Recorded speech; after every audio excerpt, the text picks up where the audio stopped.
This is the voice in the wilderness of the people, coming to you in the great wind. This is a day that EZER has made. Let us rejoice and be glad in it.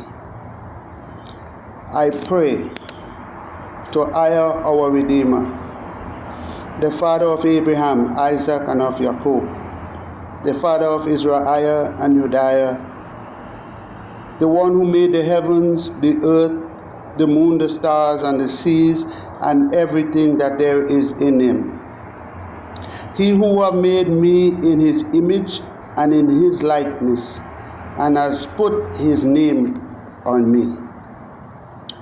I pray that the Most High have looked upon you with grace and have poured his mercies upon you and his forgiveness.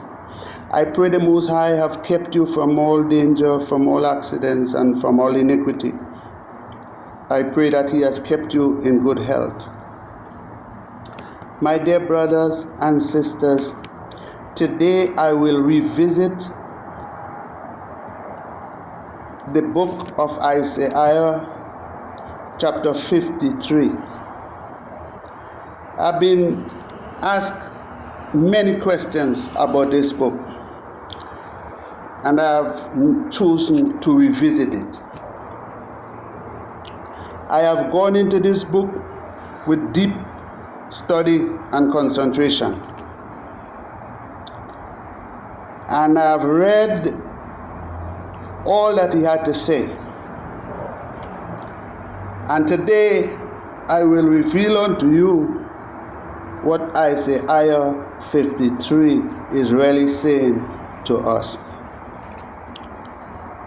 Many people, scholars also, have tried to explain this book to us, what it means, and they have all come short. Isaiah 53 is speaking to EZER-IAH, the nation of EZER-IAH, the people whom the Most High have chosen. But in this book, a question is being asked. Two questions in particular is being asked. The first question is, who has believed our report? Which means Isaiah is saying to us, there was a report given, and he is asking, who has believed it? The second question is, and to whom is the arm of EZER revealed? So when EZER speaks of his arm, we know he is speaking of the children, especially the men of EZER-IAH.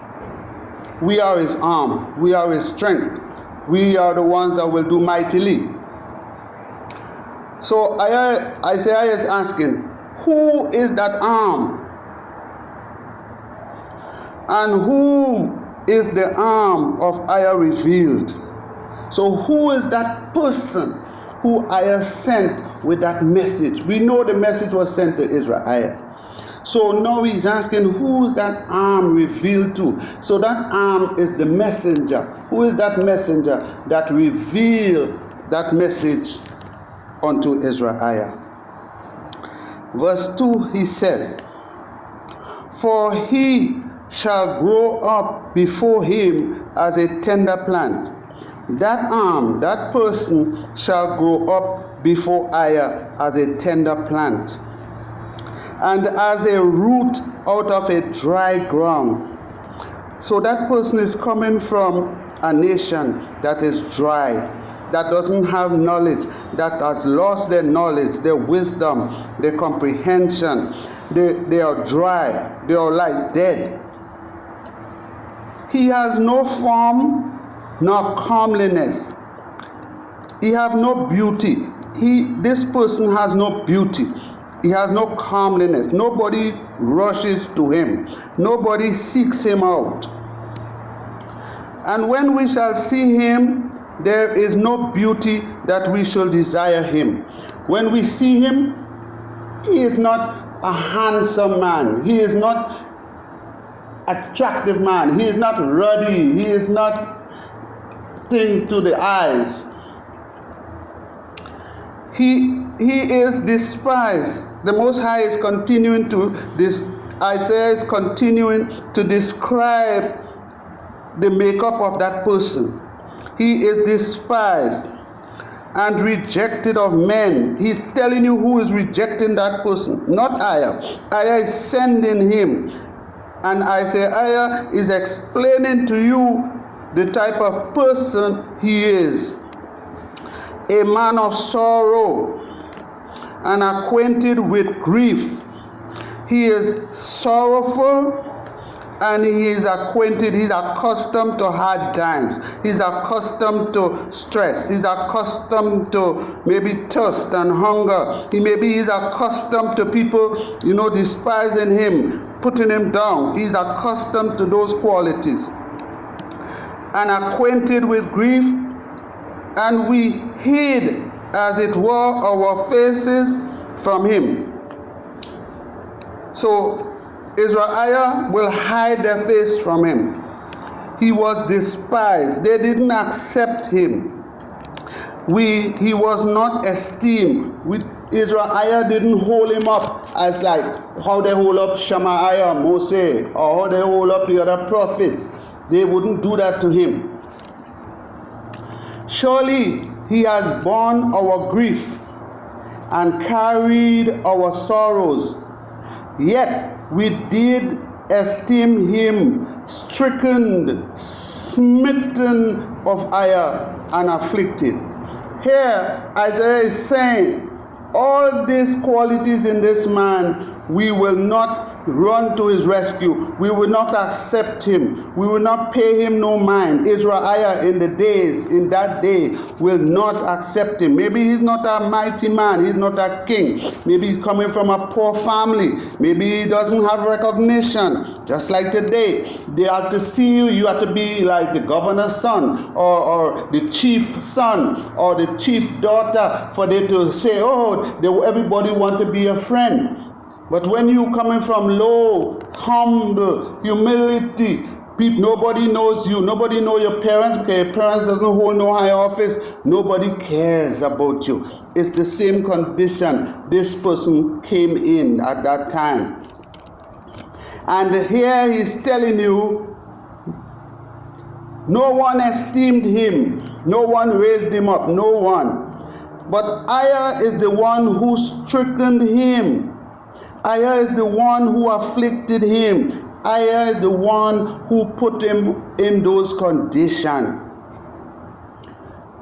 Continuing verse 5. He was wounded for our transgression. How was he wounded for our transgression? He was bruised for our iniquities. How was he bruised for our iniquities? The chastisement of our peace was upon him.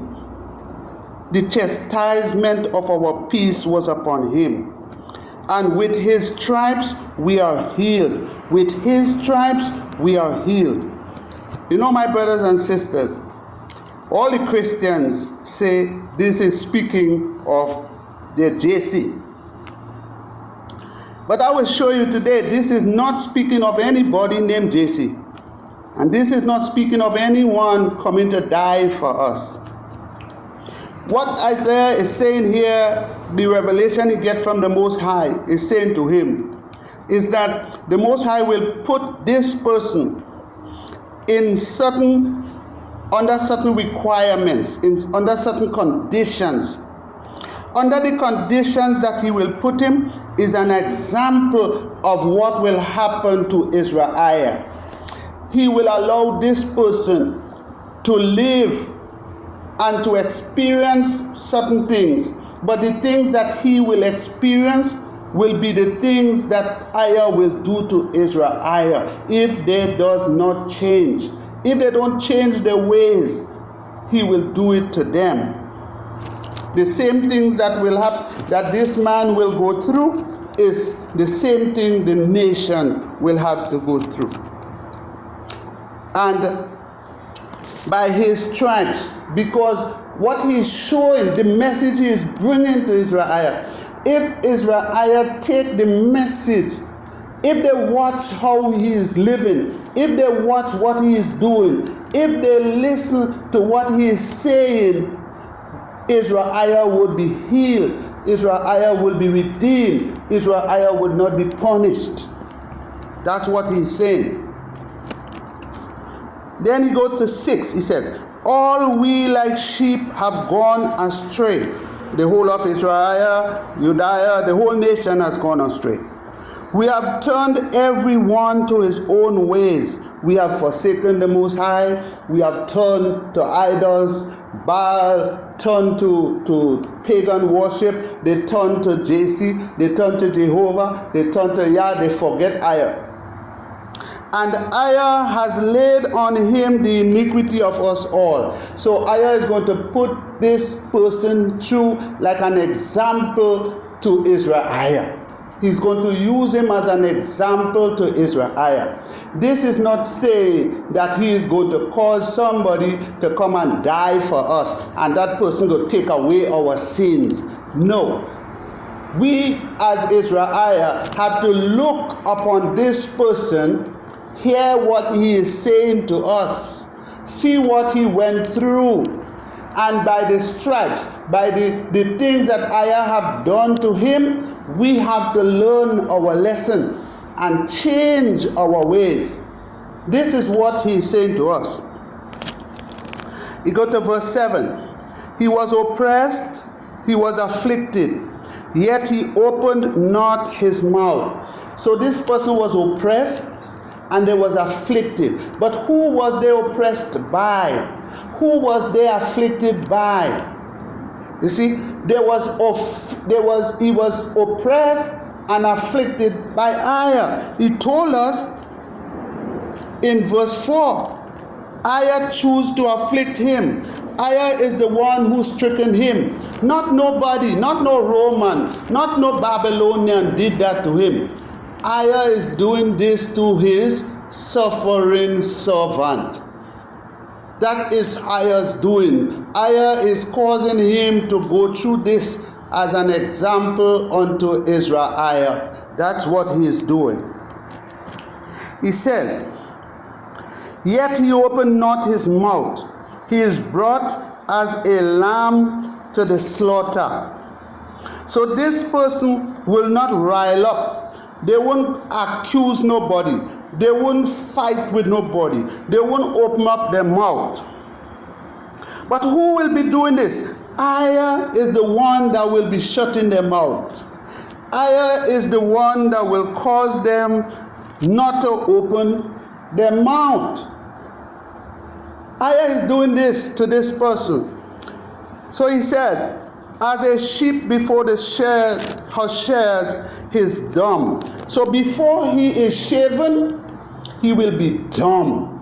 Remember this. Remember this part. Remember what I'm saying to you right here, because we're going to need it. We're going to see it later on. He says, before his shears was done, before all his hair was come out of him, before he was shaved, he will be dumb.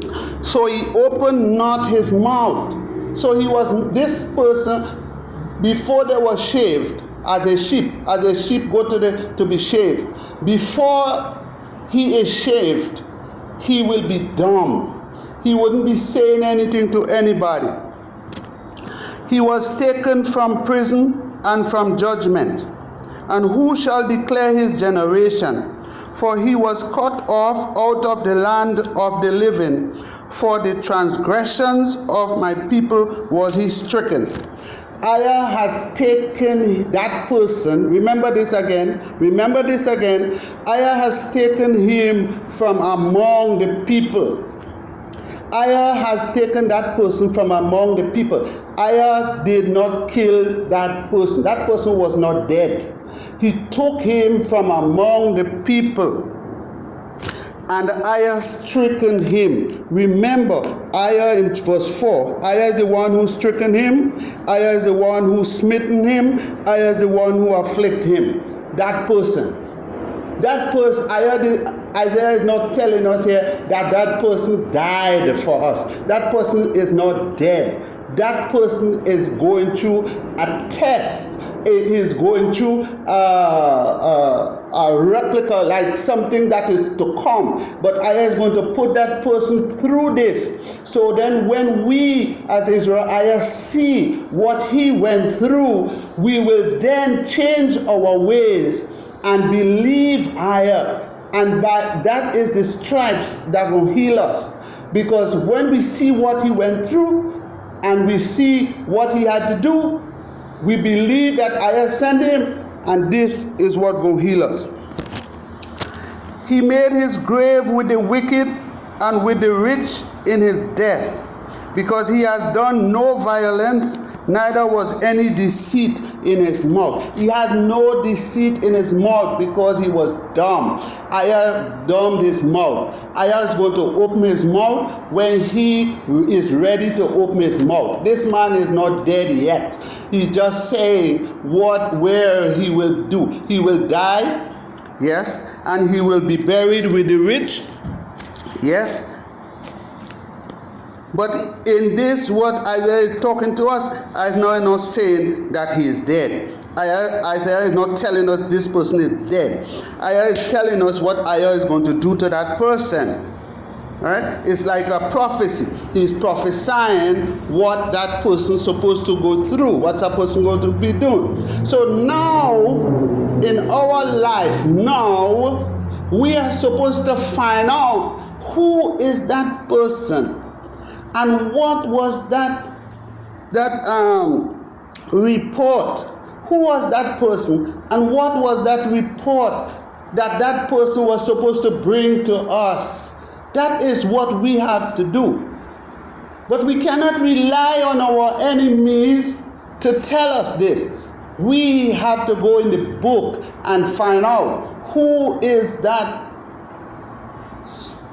servant that Aya is using to bring that report unto all of us, his servants, his witnesses. Because this is what Aya is doing. Aya is preparing a servant to send him to his servants, who is the whole of Israel. He is preparing this person. He's telling us how the character of that person, what they will have to go through, what they will have to do. So we know they have to be stricken, they have to be smitten, they have to be afflicted by Aya, our Redeemer. That's what he says he's going to do to that person. And that person is the one he will send with his report unto us. So let us continue. 10. Yet it pleased Aya to bruise him. You see, again, he's telling you who is doing this to him. Not no man, no Roman, no Babylonian. Aya is doing this to him. Yet it pleased Aya to bruise him. He has put him to grief. Aya put him to grief.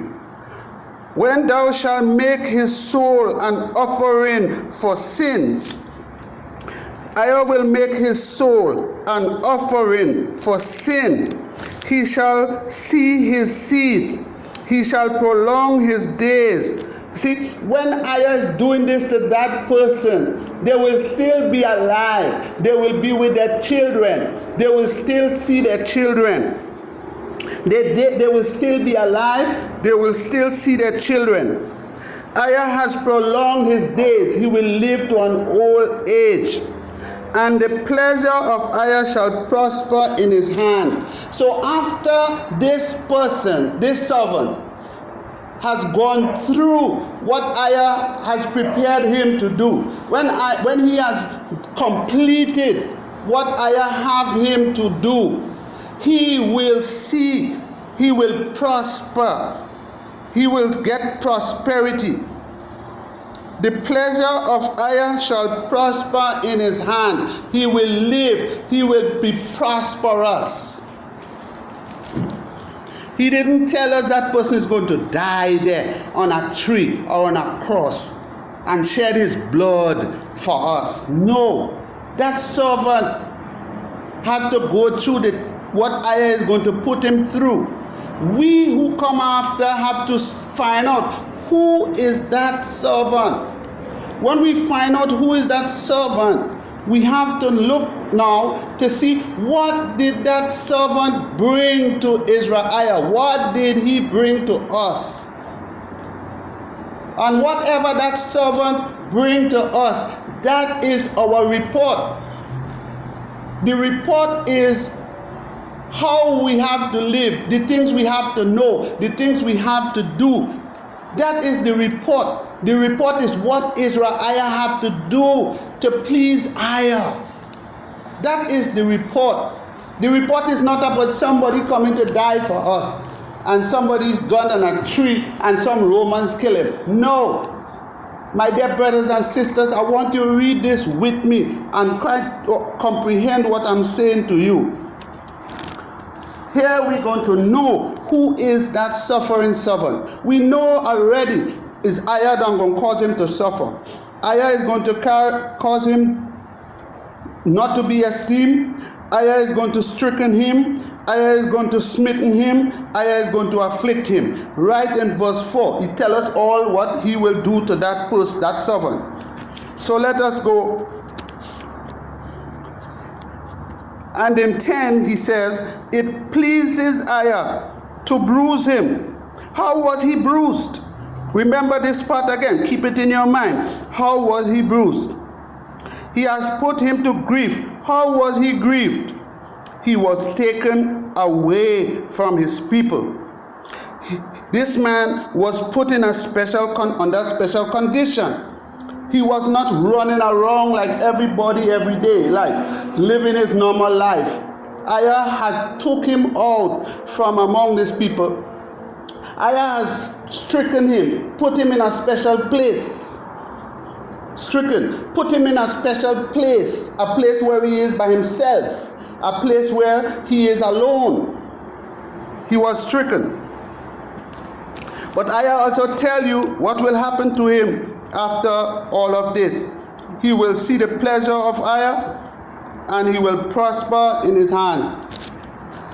And he shall, verse 11, he shall see of the travel of his soul, and shall be satisfied. When this man go through all that we go through, he still will be satisfied. He wouldn't be angry. He will be satisfied. By his knowledge shall Aya's righteous servant justify many. By his knowledge he will justify Aya's servants. This servant will cause many of Aya's servants to be justified. For he shall bear their iniquity. Yes, he shall tell them what they're doing that is wrong. He will know what they're doing that is wrong, and he will tell them. That's what Aya will give him the knowledge to see all what EZER-IAH is doing that is wrong. Aya will give that servant the knowledge to know and to see all what EZER-IAH and Judea is doing to offend him. That is how he bearing the iniquity. He is not dying for any man's sin. He is bearing the iniquity, and he is going to come to Aya's power and expose them and show them what they're doing that is wrong. Therefore will Aya divide him a portion with the great. You see, Aya is going to give him a portion with the great. Aya is going to bless him. Aya is going to increase him. And he shall divide the spoil with the strong, because he has poured out his soul unto death. This person here will do what Aya tell them to do. Even though it might seem like they will die, they will do it. They will pour out their soul to death, because that's the suffering servant. He is going to go through all that Aya is putting him through. He wouldn't cry out. He wouldn't fight. He wouldn't give it up. And he was numbered with the transgressors, and he bare the sins of many. Yes, he was among his people. Ayah is going to, when Ayah take him out, put him in this place, give him his test, then he's going to remove him from that place and put him back among his people, because he had to bring the report to his people. He had to bring, that suffering servant has to bring the report to his people. And he bare the sins of many. Yes, he bare the sins. That doesn't mean he is paying a price for your sin. He knows your sin. That's what it is. He knows your sin. You see, that like the Most High said that he bear the wrath of his people. He don't carry in your sin. He just seeing what you're doing and he's angry. He's bearing your wrath. He's angry by what you're doing. So the same thing here with the suffering servant. He see what our transgressions. He see what we are doing. And he is angry. He bare the sins of many and made intercession for the transgressors. You see, he didn't die. He began to make intercession. He began to talk to the Most High. He began to ask for us, for help for us. He began to pray for us. He began to show us our faults. He began to show us the wrongs that we are doing. He began to tell us, stop doing them. He started to tell us all that Ayah says. He bring the message to Ayah to say, don't do this, don't do that. He is the one that will bring that message. He is the one that will make intercession for the transgressors. Who is the transgressor? The whole of Israel. They are the transgressors. And this servant is supposed to be a intercessor for us to the Most High. So the Most High is using him for that purpose, my dear brothers and sisters. So I hope you understand what I just told you. If you don't mind, before you listen to the rest of the video, pause the video and read this again. But I will now take you to, now my brothers and sisters, I will now take you to the suffering servant. I will take you to the book of Ezekiel, whose correct name is Hezekiah. I will now take you to him. And I will show you, because it's a long. The report that was sent to us is very long. So I won't be able to read all of it with you. So I will explain some parts to you. In chapter 1, here, Hezekiah is saying what he saw. He saw something. He saw something in the 19th year, in the 4th month, in the 5th day of the month, as he was among the captives. Remember, that's why they changed his name to Ezekiel. He went to Babylon, but his correct name was Hezekiah. As he was among the captives by the rivers of Sheba, that the heavens were open, and saw a vision of Ayah.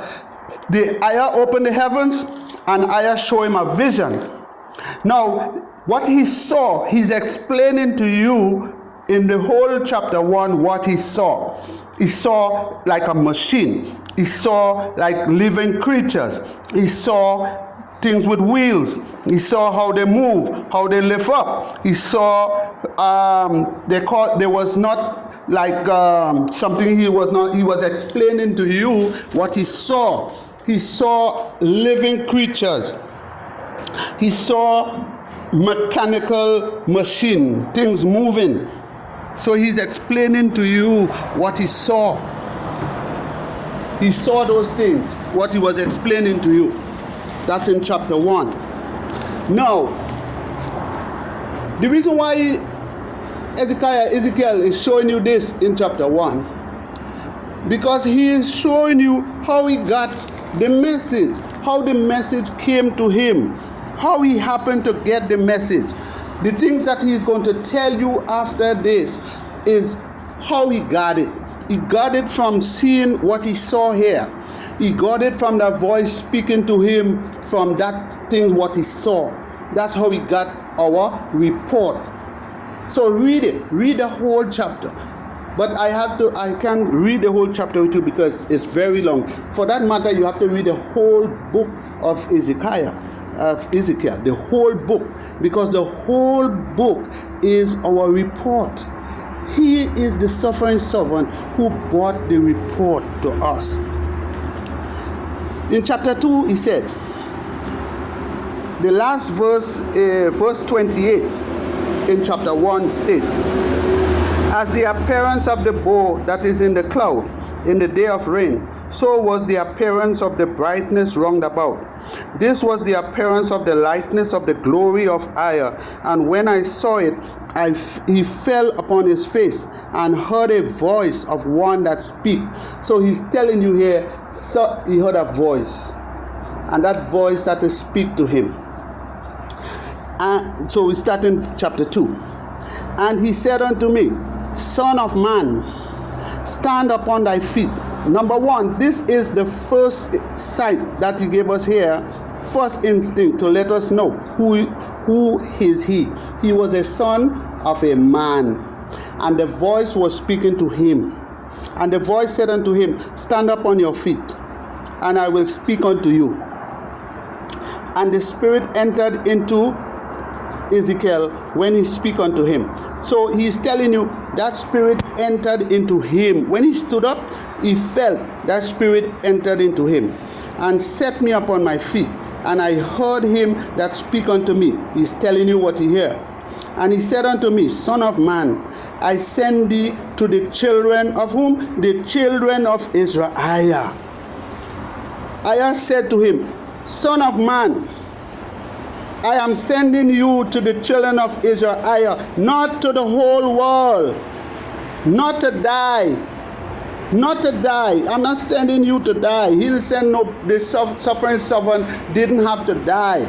The suffering servant had to bring us a message, bring us a report.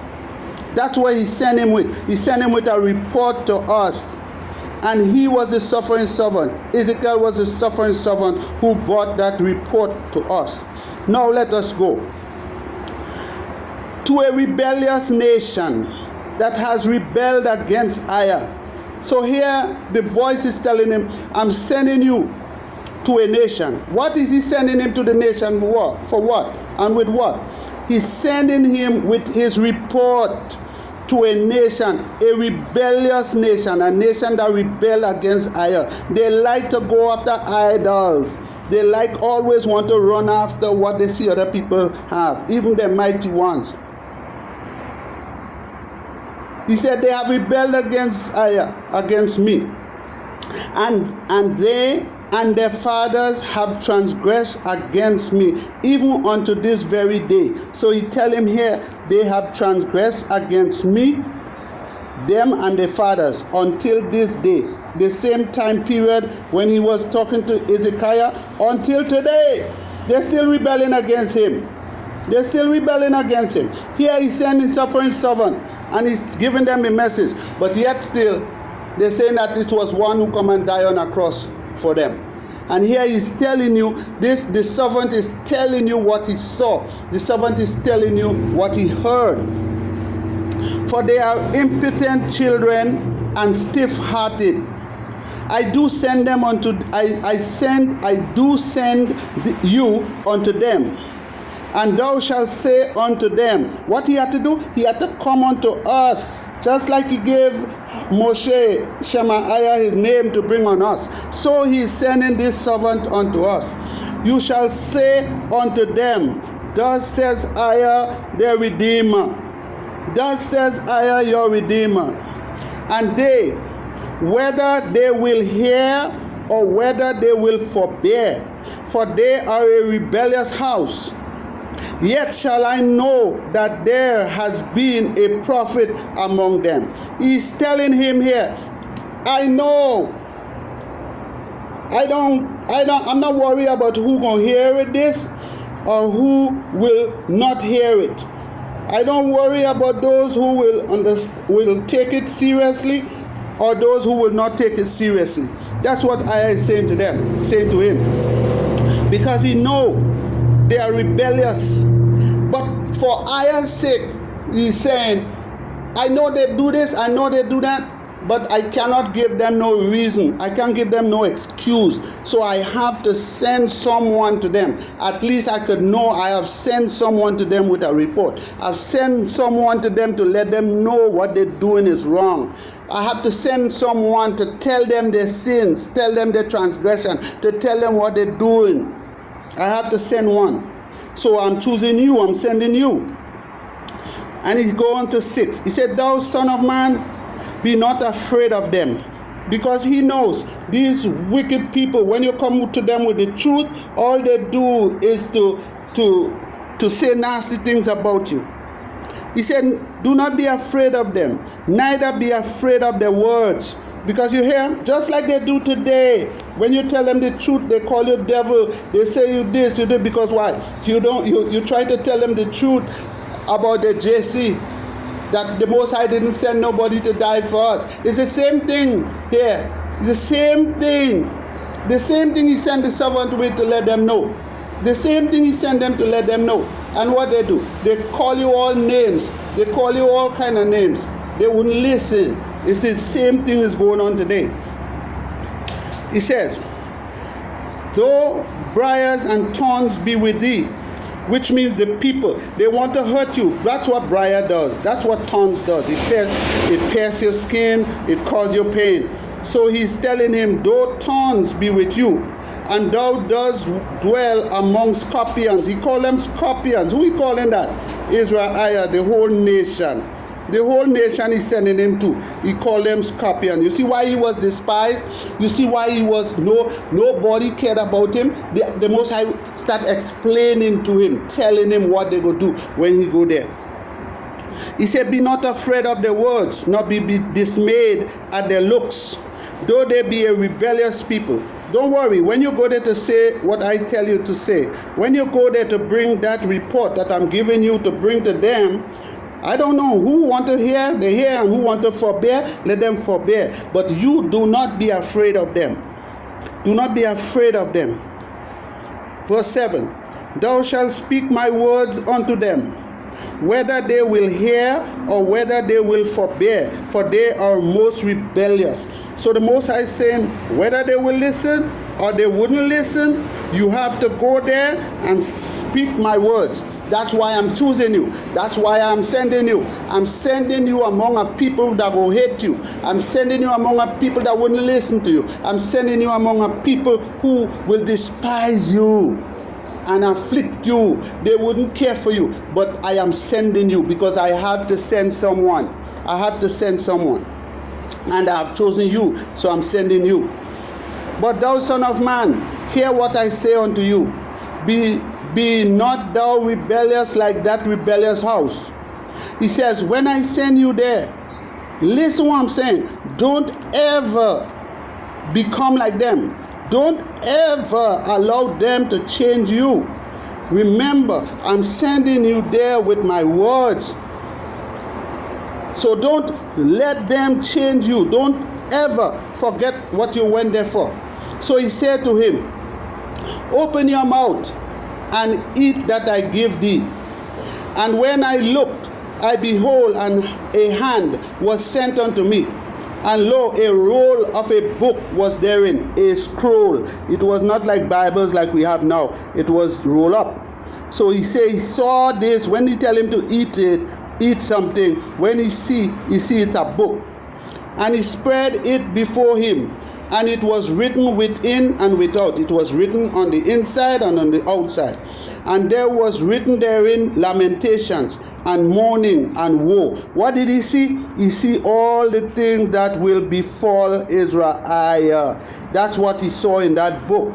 In that book was written all the things that will come unto EZER-IAH for what they was doing. You see, he bear his sins. He show him the sins. He show him the iniquity. He show him what they was doing. Chapter 3.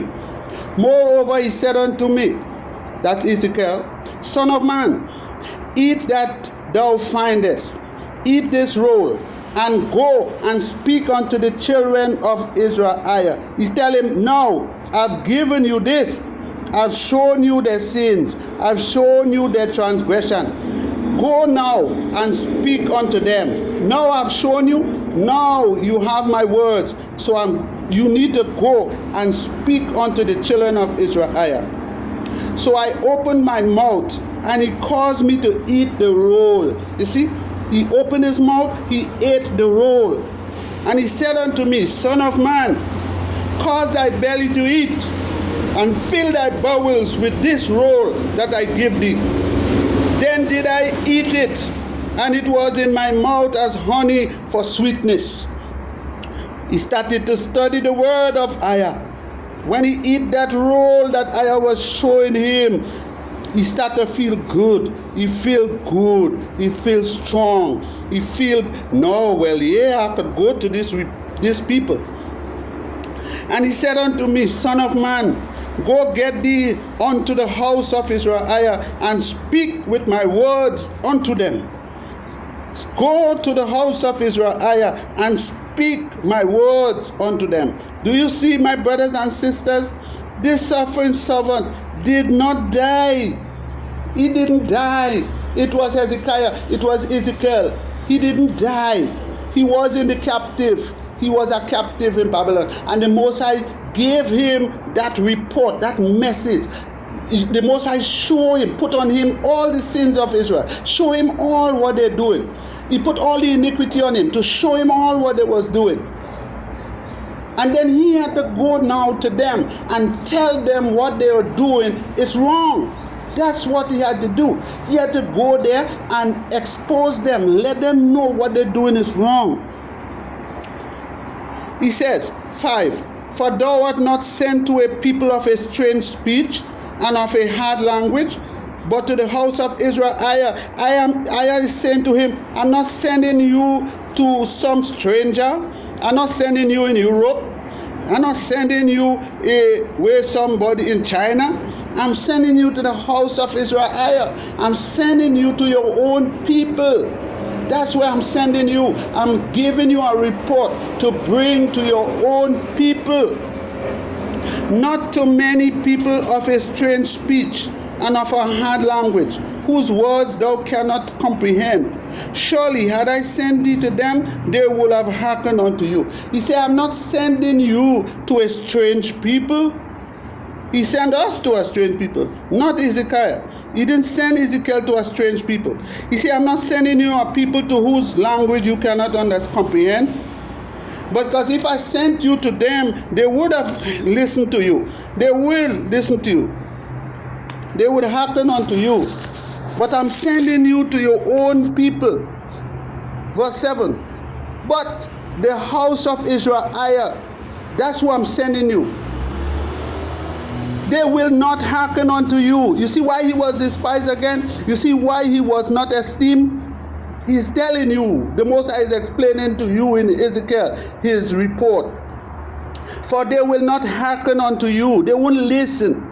For all the house of EZER-IAH are impotent and hard-hearted. Until this day, brothers and sisters, they won't listen when you show. They won't listen when you tell them. They won't listen when you show them. But let the white man tell them. Let the white man lie to them. They believe. Let the white man tell them all the foolishness that somebody died for them, to pray to a statue, that the blood go save them. They believe it. But you, as a brother who IAH has used to bring his truth to them, they wouldn't believe you the same way it was in the time of the captivity in Babylon. It's the same way it is now in the captivity in this Western world. There's no difference. But IAH is saying this to those who want to listen. IAH is saying this to those who want to hear, those who want to open their eyes and see, and their ears and hear. This is what IAH is doing for you today, my dear brother and sister. Verse 8. Behold, I have made thy face stronger against their faces, and thy forehead stronger against their forehead. What did the Most High tell him in Isaiah 53? Isn't the same thing he tell him here now? Don't be afraid of them. I have made thy face stronger against thy face, and thy forehead stronger against thy forehead.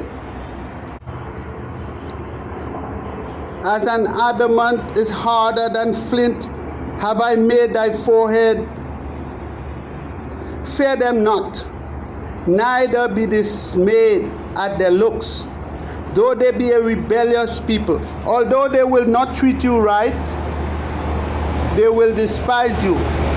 Although they will not listen to you, although they will not do what you say, they will criticize you.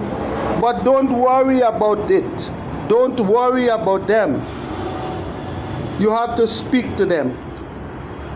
Verse 10. Moreover, he said unto me, Son of man, all my words that I have shall speak unto thee, receive in your heart, and hear with your ears. He said, everything I'm going to say to you, son of man, everything I'm going to say to you, Hezekiah, listen it and put it in your heart. Everything. And go get thee to them of the captivity. When you get it and put it in your heart, take everything I'm going to show you, everything I'm going to say to you. Go to the captivity. Go take it to the children of Israel in their captivity, where they are captive. Unto the children of thy people, and speak unto them, and tell them, thus says I, your Redeemer, whether they will hear or whether they will forbear. And this is what we have to do, brothers and sisters, until this day. Whether they hear or whether they forbear, we are to tell them. When I give it to us, we have to say it to them. We have to say it to our people. They're hard-headed, stiff-necked. They criticize you, but we have no choice. We have to say it to them. Verse 12. Then the Spirit took him up, and he heard behind him a voice of a great rushing, saying, Blessed be the glory of Aya from his place.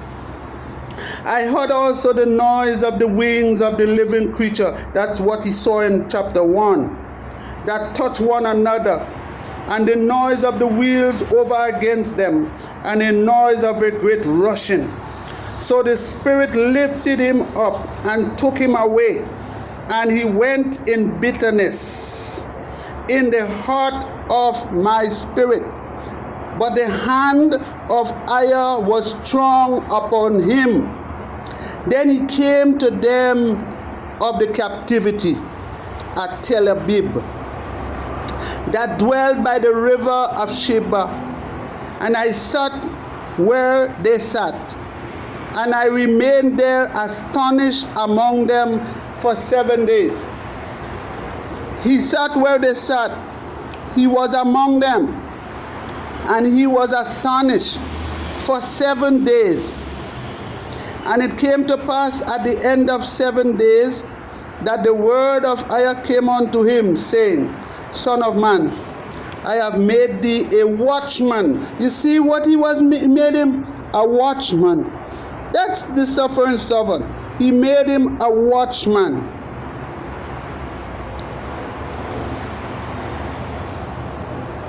Unto the house of Israel. Therefore hear the word of Aya's mouth, and give them warning. For who? For Aya.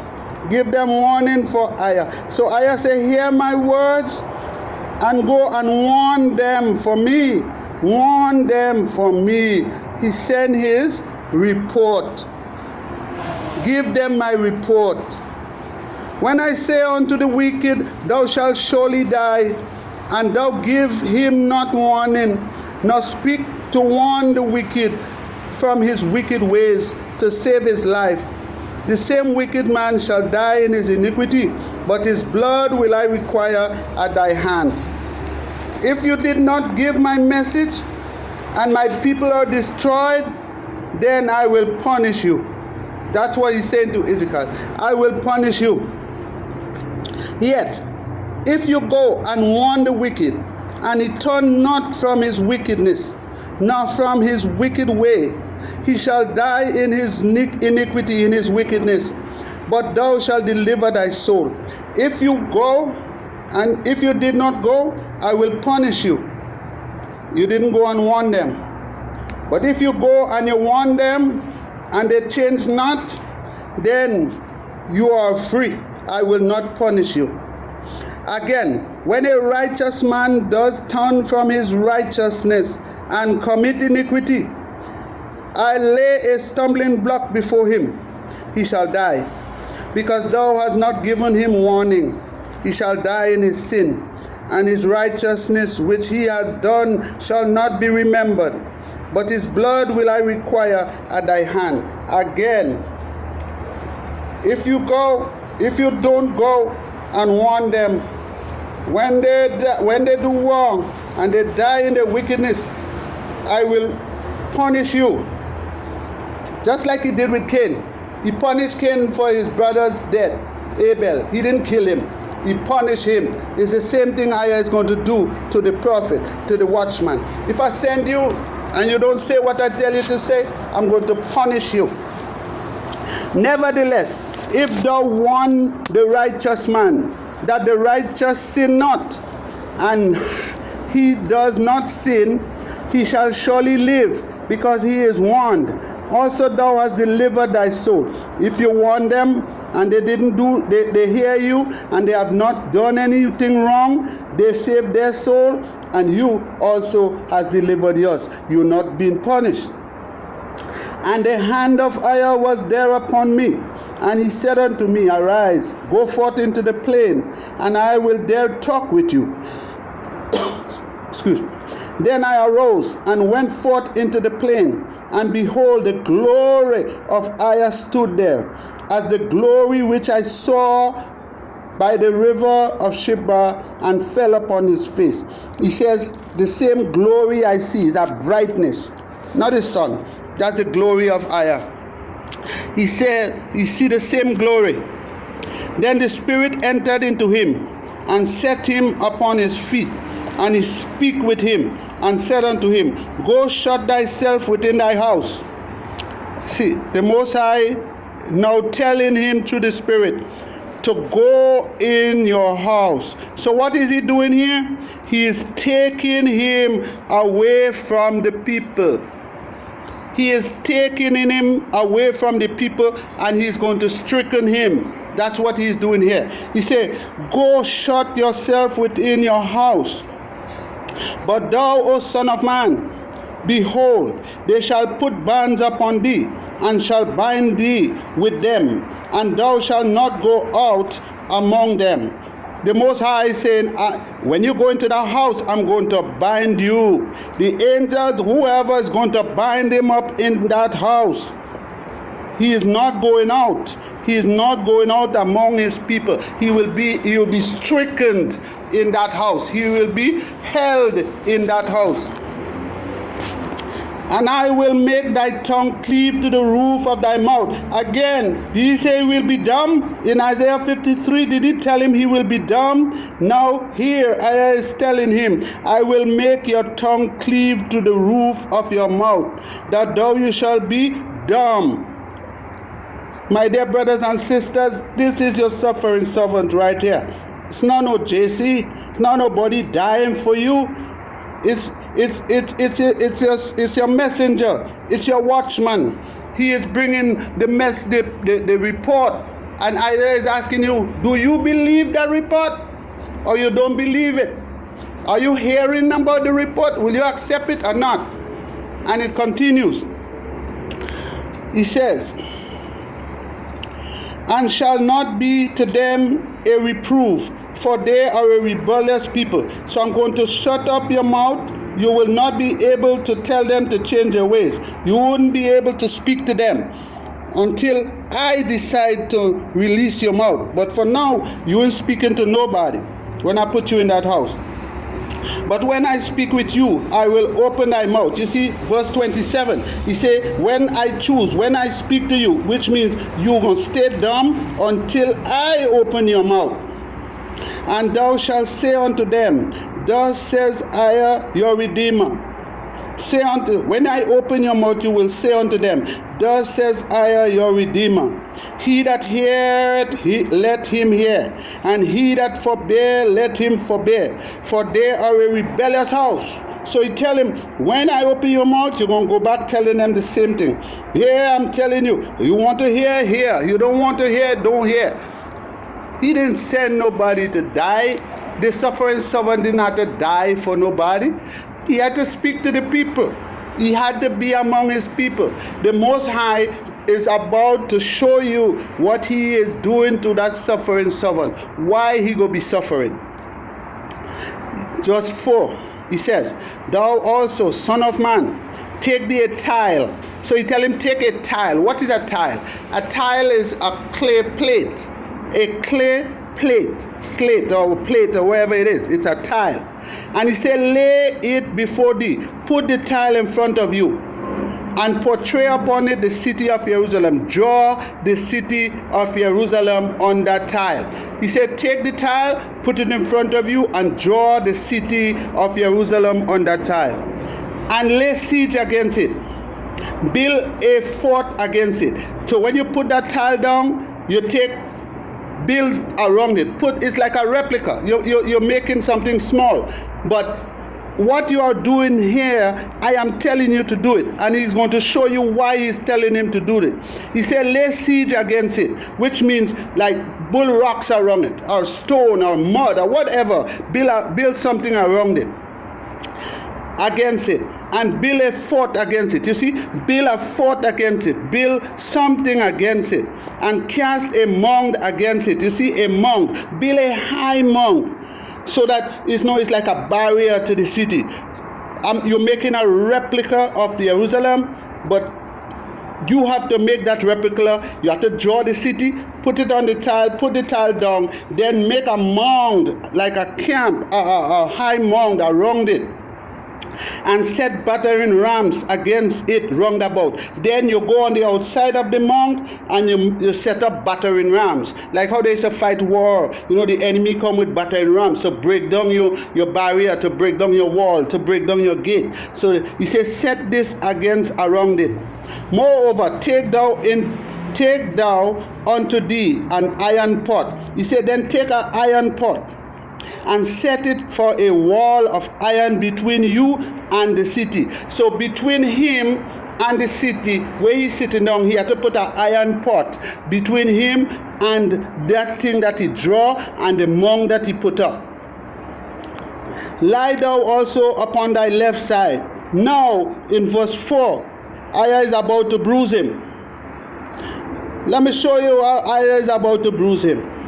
He said, lie thou also upon thy left side, and lay the iniquity of the house of Israel upon it. So by him lying down on his left side, Aya is saying, you will lay the iniquity on Israel. This will be the amount of time you will speak to them. This is the amount of days I'm going to strengthen your head, strengthen your neck. This is the amount of days I'm going to strengthen you to go and tell them the evil, to tell them what they're doing that is wrong. This is the amount of time. So he says, according to the number of the days that thou shalt lie upon it, thou shalt bear the iniquity. You see, he doesn't die. He didn't have to dead. Like they're teaching you about Isaiah 53 is about JC, who had to die and shed his blood for you. This here is what Isaiah was talking about.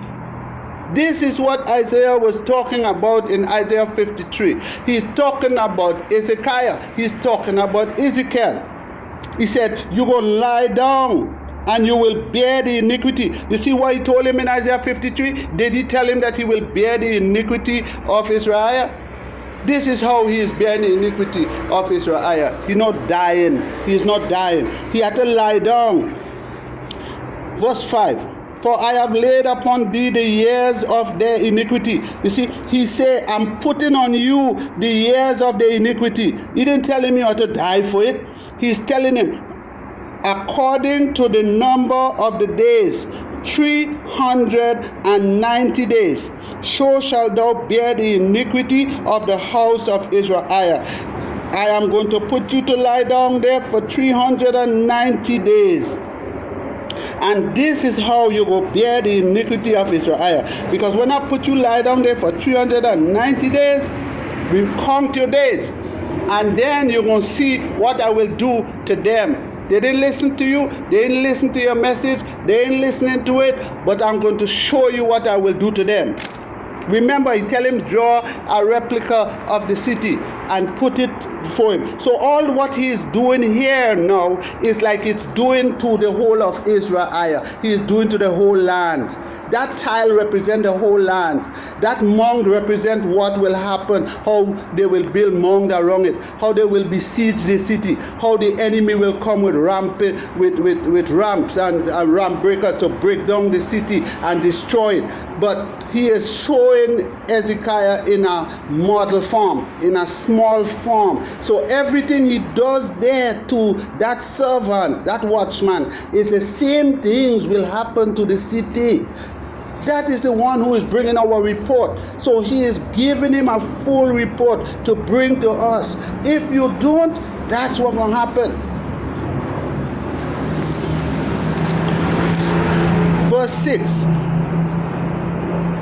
And when thou hast accomplished them, lie again on thy right side, and thou shalt bear the iniquity of the house of Judah for 40 days. So when he finished the 390 days, that's for the 11 tribes, for 390 days, he have to turn on his right side for Israel, for Judah. That's the tribe of Judah. He have to turn for the tribe of Judah. Because they both will be punished. They both was going to be punished. I have appointed thee each day for a year. So he's saying each day, 390 days, 390 years. This one, 40 days, that's 40 years. This is what's going to happen to them. Therefore thou shalt set thy face towards the siege of Jerusalem. Turn thy face towards the siege of Jerusalem. And thine arm shall be uncovered, and thou shalt prophesy against it. He said, then turn to the city. Turn to the city of Jerusalem. Turn to them and prophesy against them. And behold, I will lay bands upon them, on thee, and thou shalt not turn thee from one side to another. You see how he had stricken him? He said, I will lay bands on you. I'm gonna make sure I keep you, I tie you up so you can't turn. When I say you lie down 390 days on that side, you stay there 390 days. Turn your face away from the city. When I say the 40 days you have to lie down, you have to lie down the 40 days. I am going to do this to you. I will lay bands upon you, and you shall not turn thee from one side to the other, till thou hast ended the days of the siege. Until these days I want you to lie down there, you will not move. That was stricken. That's where he stricken him. I stricken you, I tie you up. So he was stricken. 9. Take thou also unto thee wheat, and barley, and beans, and lentil, and millet, and fishes, and put them in one vessel, and make thee bread according to the number of the days. Now, they're telling you that this suffering servant came and died for you. Here the Most High is telling you this man is alive, and this servant is alive. And this servant now is telling him to take all these ingredients and put in one vessel. He had to mix up all of them in one.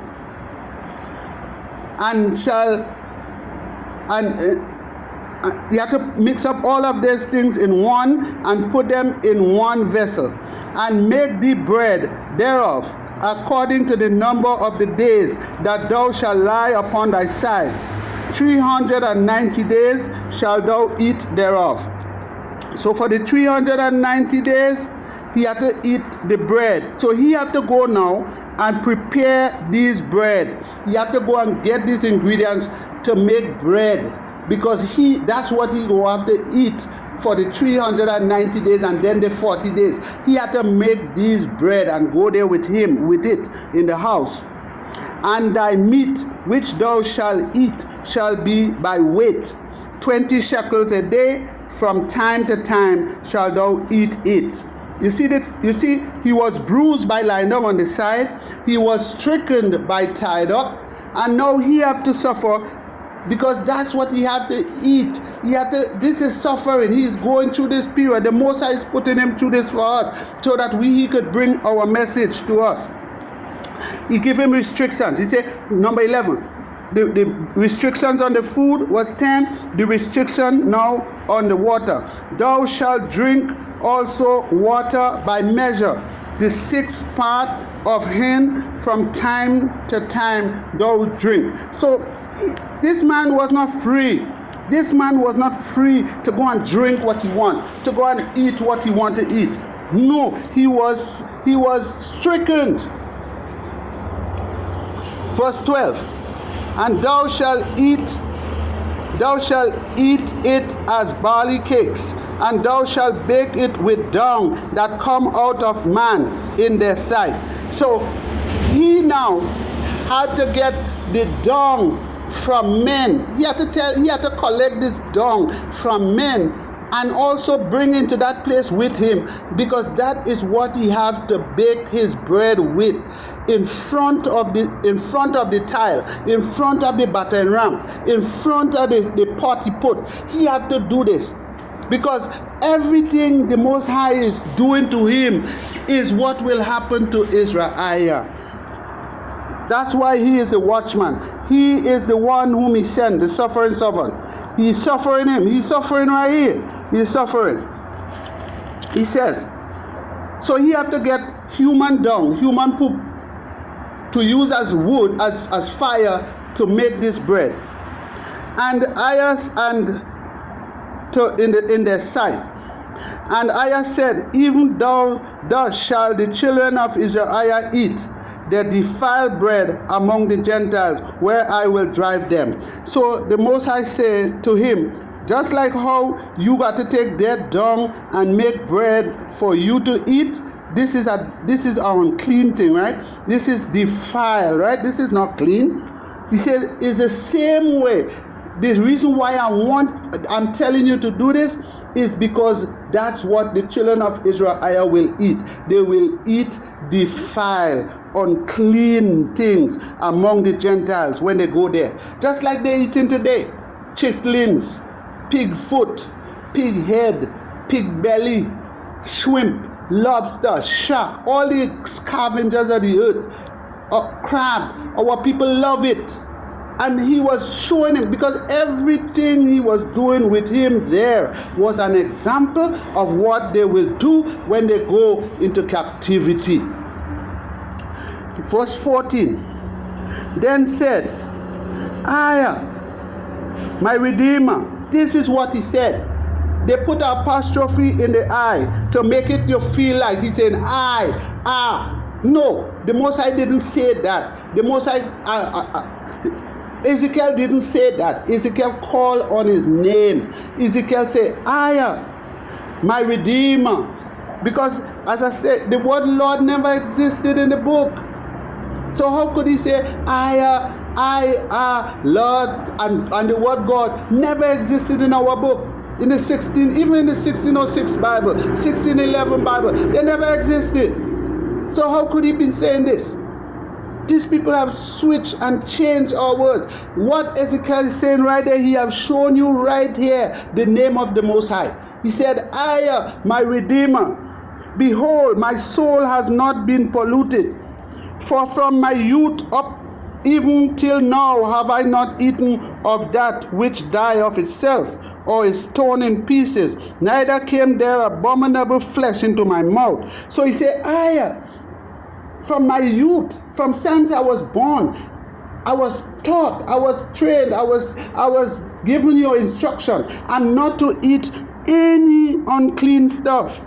I am not to eat any polluted stuff. I have not to eat anything that die of itself. I am not to eat anything that was killed by another animal. I was never to eat any abominable flesh like swine and rat and shrimp and lobster and crab. They are abominable flesh. And I was never taught to put this. I never put this in my mouth. And then when he said this, when he called out Ayah, when he called out his name and said this to Ayah then said in verse 15, then he said unto me, Lo, I have given thee cows down for man's dung. He said, okay, I change it down. Instead of man dung, use cow dung. Instead of man poop, use cow dung, and thou shalt prepare thy bread therewith. So until this day, you know this, some of our people still use cow dung as fire for heat. They use it in Africa until this day, cow dung, because it's grass, it's dry grass, and it's heating. When it's light, it can heat very well. Moreover, he said unto me, Son of man, behold, I will break the staff of bread in Jerusalem. In other words, like you eating this little piece of bread, you have to eat every day for it to last you for this amount of time. So I'm going to break the staff of bread. They wouldn't have no bread like they have it now. They wouldn't have no bread where they could just bake and bread all over the place. Everybody just eating and then go and worshiping idols. like they do today. Everybody could just buy bread.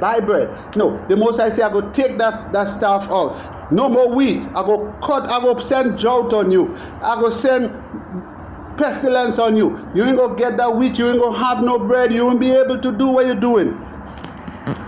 Moreover, he said unto me, Son of man, behold, I will break the staff of bread in Jerusalem, and they shall eat bread by weight. Just like how you doing it now, that's how they go be doing it. They go be searching for bread, and when they get a little piece, they go have to cherish it, because they got to eat a little piece now and a little piece tomorrow, a little piece tonight. They don't have no more bread. Just like our people today, they think when they have a job, they're blessed. When they have money, they're blessed. When they have food, they're blessed. They could eat their crab, they could eat their shrimp, eat their pork. You can't tell them nothing, because they're blessed. But the Most High is watching, and he will do the same thing to us. He will do it to them as he have done it. Nothing, the Most High, he say, whatever has been done and will be done. Nothing, the Most High don't change. And they shall drink water by measure and with astonishment. Yeah, see what's happening in the world today. Just like what's happening in the world today. Every nation, water is the problem. Lack of water. It's coming, my dear brothers and sisters. It's coming again. It's coming again. It's coming again. Pay heed. As it was in the beginning, so it will be in the end. That they may want bread and water, and be astonished one with another, and consume away for their iniquity. They go die. They go want water, no water. They go want bread, and they don't have no bread. They're gonna have the money and won't be able to find it. All those who boasting about the money, they're going to have it, but they can't buy nothing with it. They don't have anything to buy with it. Ayah said so. Praise be to Ayah. Chapter 5. Thou son of man, take thee a sharp knife, take thee a barber's razor, and cause it to pass upon thine head and upon thy beard. Here now, he's telling him, and he told him in Isaiah 53, you go be dumb like a sheep who go to the shear until your shears is done. You're dumb. Here he's telling him now. He said, take that barber's razor and cause it to pass upon thy head and upon thy beard. Then take the balance to weigh and divide the hair. So you see, he had to shave like the sheep, like the lamb. He had to shave it. And nothing of these things will happen until he do it. So he had to be dumb until his shears is done. He's dumb. The Most High don't have to open his mouth. He had to shave his head. The Most High is still giving him instruction. He is still giving him our report. He is still showing us what he have done, what he will do. He's showing us. Thou shalt burn with fire a third part of the hair in the midst of the city. So a third part of the hair that he shaved off his head, he had to burn it in the middle of the city. That's when the Most High release him from tying him up. When the Most High release him from where he was, Then you have to do these things. You have to take the hair and burn 1/3 of the hair in the midst of the city. When the day of the siege are fulfilled, and thou shalt take up that the days of the siege. So after he spent the 390 days and the 40 days, he had to take this hair and burn it. And it seems here he had to burn it in the replica he made. You have to put it in the center of the city, on the tile, the way you draw, the drawing you have. You have to put it there, the hair on the tile, in the center of the drawing, the center of the city. And thou shalt take a 3rd part on, and smite about it with a knife. And then he take the 3rd part of he burn the 3rd part on the tile in the city that he draw. Then he take a 3rd part of the hair, another 3rd part, and he chop it up with his knife, cut it up with his knife. And a 3rd part thou shalt scatter in the wind. And then he take a 3rd part and he scatter it in the wind, like shake it in the wind, so the wind could blow it away. And he says now, I will draw out a sword after them. I will draw out a sword after who? EZER-IAH. He go draw out a sword of EZER-IAH and Judea. He drawing out a sword against us. He is telling him to do this, and everything he does will happen to the city. Everything he does will happen to his city. He burn 1/3 of the hair, 1/3 of the people will be burnt. He chop up 1/3 with a knife, 1/3 will be dead by the sword. He scatter 1/3 in the wind, that 1/3 will those who flee. Our ancestors who got away and caused us to be here today. Those who run away. Thou shalt also take thereof a few in number, and bind them in thy skirts. You tell him, take a few of these here, a few pieces, and bind it onto your skirt. Take a few pieces and bind it onto your skirt as your shim, like you wear your shim. You tell him, take a few pieces and bind it on his shim. You see, my dear brothers and sisters, that servant is not dead. That servant is receiving instructions from the Most High. That servant is alive and well, receiving instructions from the Most High. Then take of them again and cast them into the midst of the fire. Then take of that some where you put on the border and cast it into the fire, and burn them in the fire. For therefore shall a fire come forth into all the house of Israel. You see, you tell him, as you're doing what I'm telling you to do, as you're putting that fire here, this is how the fire will come unto the house of Israel. Thus says Ayah, our Redeemer. This is Jerusalem. I have set it in the midst of the nation and countries that are round about. And she has changed my judgment. He said, this is Israel, Jerusalem, or Israel, the nation. I have put it in the midst of all the other nations around. And she has changed my judgment into wickedness, more than the nation. Israel has begun doing more wickedness than the other nations around her.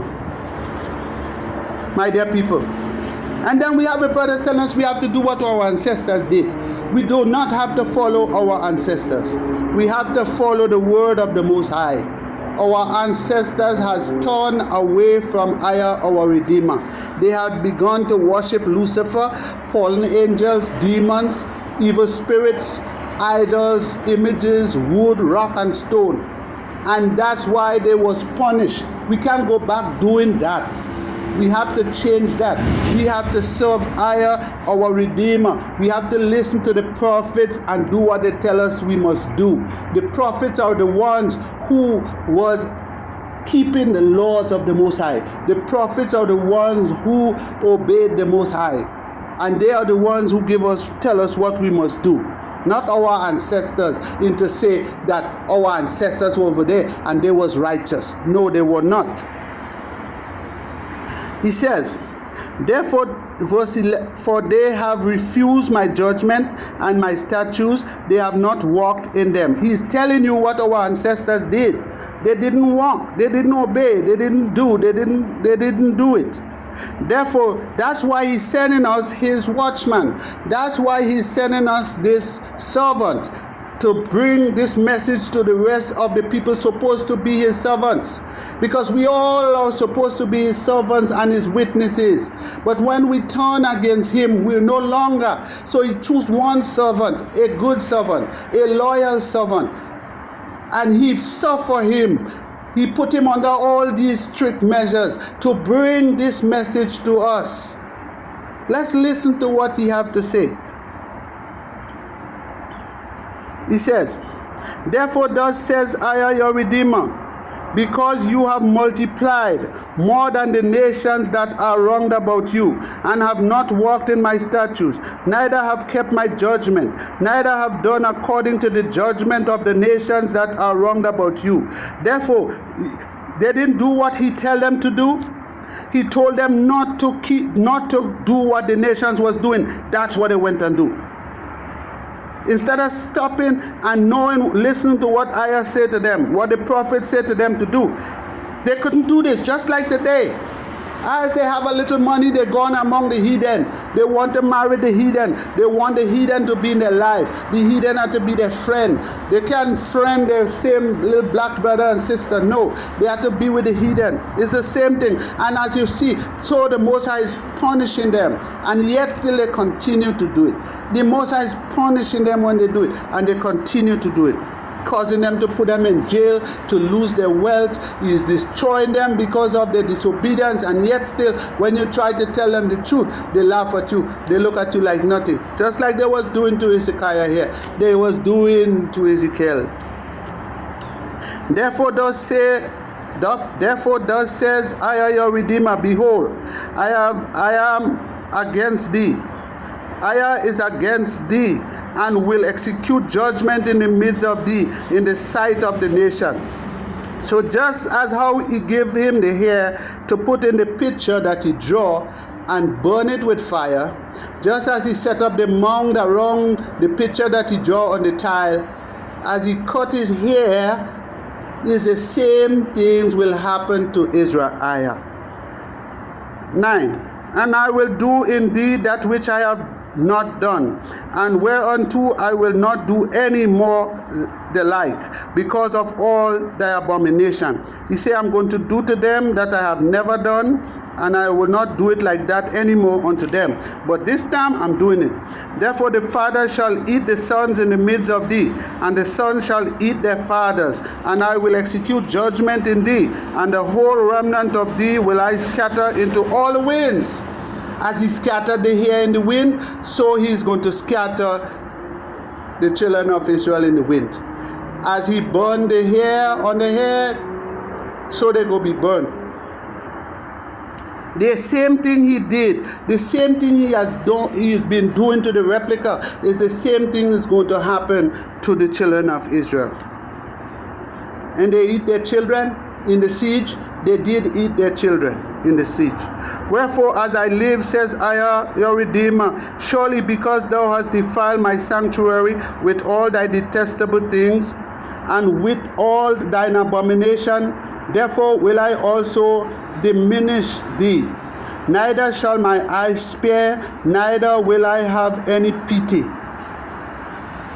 It goes to 12. A third part of thee shall die with the pestilence, and with famine shall they be consumed in the midst of thee. And a third part shall fall by the sword. The same thing he showed him with the hair, round about thee. And I will scatter a third part into all the winds, and will draw out a sword after them. Thou shalt my anger be accomplished. So when the sword was coming, what our ancestors do? They run, and they run into Africa. That's what they did. And he said, this is how his anger shall be. Moreover, I will make thee a waste. And he continues. Now, my brothers and sisters, I will like you to continue the reading of Ezekiel. I would like you to continue the reading, but I will, and then he goes into telling you how he'll ruin EZER-IAH. He will ruin them. He will destroy them. How are we going to destroy them? And then that's for the chapter 6. It's the same thing. He explaining the coming ruin of EZER-IAH and Judea. But let us go to chapter 7. Moreover, the word of IAH came unto me, saying, Also thou son of man, thus says IAH your Redeemer, the land of Israel I at end. The end is come upon the four corners of the land. Now is the end come upon thee, and I will send my anger upon thee, and will judge thee according to thy ways, and will recompense upon thee all thy abomination. And it continues to go on. You may continue to read. He is telling him what to go to say to EZER-IAH, what he's going to do to them, because they're not listening, they're not hearing, they doesn't want to do what he says. And then he go on to tell them about the violence, the violence that they bring in the city because of what they do, the abominable idols. So let me read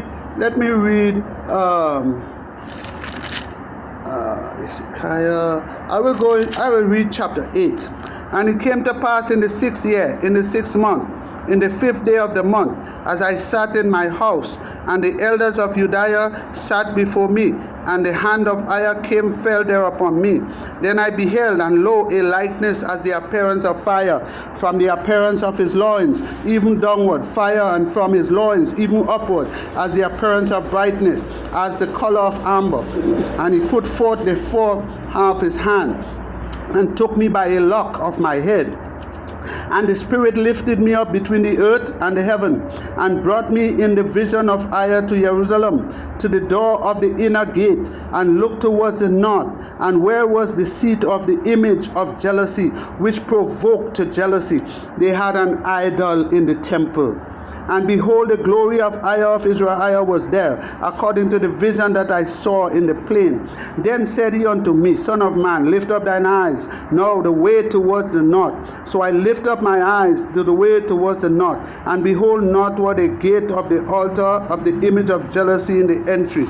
He said furthermore unto me, Son of man, see thou what they do, even the great abomination that the house of EZER-IAH commit here, and I shall go far off from my sanctuary, and turn thee yet again, and thou shalt be greater abomination. And he brought me to the door of the court. Now, my brothers and sisters, you may continue to read. But then you went down to verse 13. He said also unto me, Turn thee again, and thou shalt see greater abomination that they do. Then he brought me to the door of the gate of IAH's house, where was towards the north. And behold, there sat women weeping for who? Tammuz. Who is Tammuz? JC. That's who they were weeping for. Until this day, they're still doing it. That's their idol.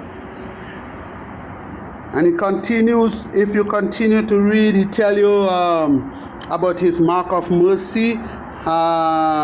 He will write in chapter 9, he cried also in my ears with a loud voice, saying, Cause them to have changed over the city to draw near, even every man with his destroying weapon in his hand. And behold, 6 men came from the way of the higher gate, which lie towards the north, and every man a slaughter weapon in his hand. And one man among them was clothed with linen, with a writer's ink by his side. And they went in and stood beside the brass altar, and the glory of IAH of EZER-IAH was gone up from the cherubim upon he was one. You could continue to read,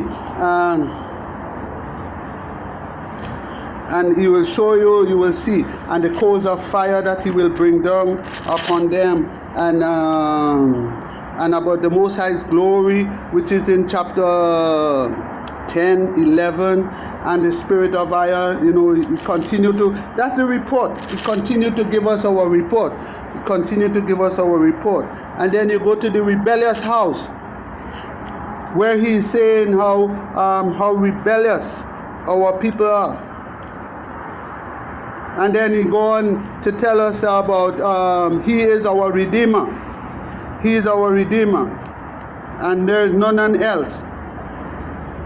He is our Redeemer, no one else. Then he go on to the false prophets, and he speak to us about the false prophets that will be among us and what they will do. I will make another part of this video. And then he go on to tell us about the turn from idolatry, and about the tree and the vine.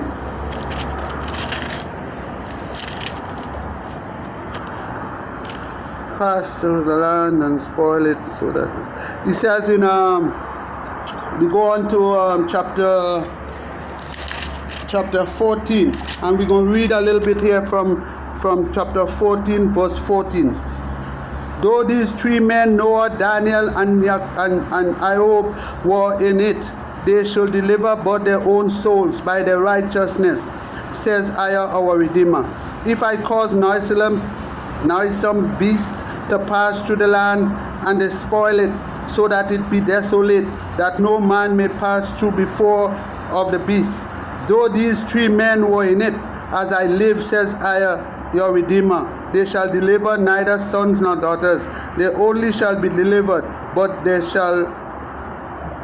land shall be desolate. Here he is telling us that men like Daniel, Noah, and Job, these faithful servants, if he come in the earth and destroy the earth, all they could save is themselves. They cannot save their son, they can't save their daughters, they can't save nobody else. No man could save us. No man. Every man had to save himself. Or if I bring a sword upon that land and say, sword, go through the land, so that I cut off man and beast from it. Though these three men were in it, as I live, says IAH, your Redeemer, they shall deliver neither sons nor daughters, but they only shall be delivered themselves. Verse 19. Or if I send a pestilence into that land and pour out my fury upon it in blood, to cut off from it man and beast, though Noah, nor Daniel, or Job was in it, as I live, says IAH, your Redeemer, they shall deliver neither son nor daughters. They shall but deliver their own souls by their righteousness. For thus says IAH, your Redeemer, how much more when I send my fourscore judgment upon Jerusalem, the sword, the famine, the noisome beast, and the pestilence, to cut off from it man and beast.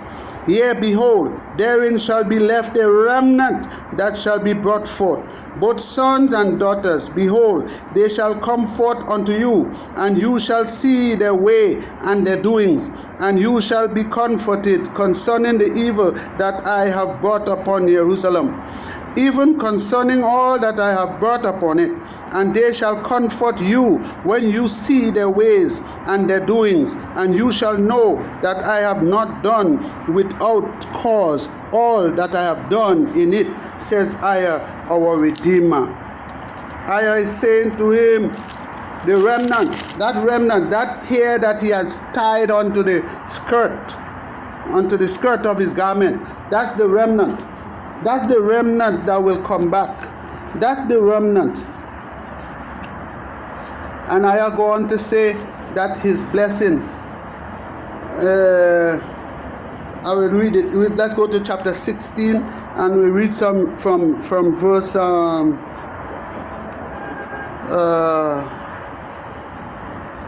we read from verse 6. And when I passed by thee and saw thee polluted in thine own blood, I said unto thee, where thou wast in thy blood, live. Yea, I said unto thee, when thou wast in thy blood, live. I have caused thee to multiply as the bird of the field, and thou hast increased as waxen great. Thou art come to excellent ornaments, thy breast thou my fashion, and thine hair is grown, whereas thou wast naked and bare. Now when I pass by thee and look upon thee, behold, thy time was the time of love, and I spread my skirt over thee and covered thy nakedness. Yea, I swear unto thee, I entered into thy covenant with thee, says IAH, your Redeemer, and thou becomes mine. We are his, we became his. Then washed I thee, then he washed us with water. He made us clean. I thoroughly washed away thy blood from thee, and I anointed thee with oil. He anointed us. I clothed thee with broidered work, and shrouded thee with bandages, skin, and girded thee about with fine linen, and I covered thee with silk. I decked thee also with ornaments. I put bracelets upon thy hands, and a chain upon thy neck, and I put a jewel on thy forehead, and earrings in thy ears, and a beautiful crown upon thy head. Thus wast thou decked with gold and silver, and thy remnant was of fine linen, and silk, and broidered work. Thou didst eat fine flour, and honey, and oil, and thou exceeded beautiful, and thou didst prosper in a kingdom. And thy renown went forth among the heathen for thy beauty. They start going among the heathen to show off their beauty. For it was perfect through my comeliness, when I had put upon thee, says EZER, our Redeemer. When EZER was with us, he gave us all these things. And then we start turning, going to the heathen. We want to be their lovers. We want to be with them. My dear brothers and sisters, see what EZER sent, the message. Read the chapters, take your time. Read all the message, read the whole report. He's telling us what we did. He's telling us what he will do. He keeps telling us what we did, tell us what to do, and tell us what we will receive. He tell us, hear what he says. But thou didst trust in thine own beauty, and play the harlot because of thy renown, and proudest out of thy fornication. Warn everyone that passed by his words. Everybody we see, we want to be their lovers. Let us go to verse 6, verse 26, and see what he says. Thou hast also committed fornication with the Egyptians, your neighbors, great of flesh, and has increased thy whoredom to provoke EZER to anger. Even the Egyptians, which was black, he warned us not to mix with them. But we can't keep ourselves. We have to go with them. They in one part we tell us the penis is like horses, and our women love that. They like that. They make themselves whores to that. So continue reading, and he says about his judgment he go bring upon us, his futility of pride, and he goes on. The riddle of EZER, the riddle of the meaning, he give us the meaning of the riddle. He go on to say of the ancient proverbs, the individual responsibility. Now he says, this is the report. Hear what he says in this report. Hear what he says. Let's go to chapter 18 verses 20. The soul that sin, it shall die. The son shall not bear the iniquity of the father, neither shall the father bear the iniquity of the son. The righteous of the righteous shall be upon him, and the wicked of the wicked shall be upon him.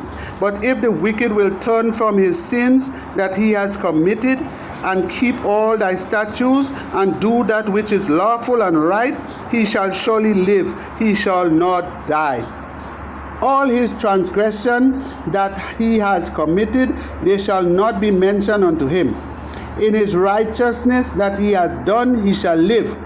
Have I any pleasure at all that the wicked should die, says EZER, our Redeemer, and not that he shall return from his ways and live? But when the righteous turn away from his righteousness and commit iniquity, and do according to all the abomination that the wicked man doeth, shall he live? All his righteousness he has done shall not be mentioned.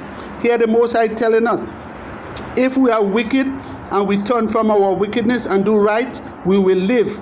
But if we are right and then turn from righteousness and do evil, we shall not live. His trespass he has trespassed, and his sin that he has sinned, in them shall he die.